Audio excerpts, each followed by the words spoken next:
Ito na. Kasi nung nakaraan, di ba may mga vlog tayo dito yung kay Senator Amy, yung giniling, na kahit anong gawin pa nilang tad-tad dyan, pork yan, yung pork tinadtad ng tinadtad para ma-distribute, ginawang giniling. Tinawag ni Senator Amy na giniling pa din yan.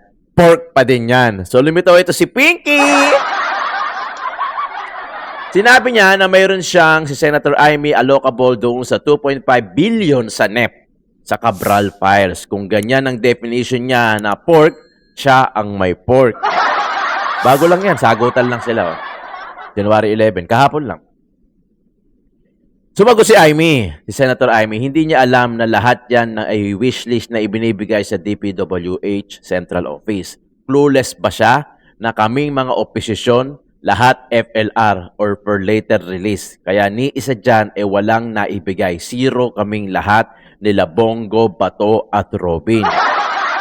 O ayan na, Pinky. Diyos ko naman, masyado ka naman na paghahalataan, no? Huwag kang masyadong halata.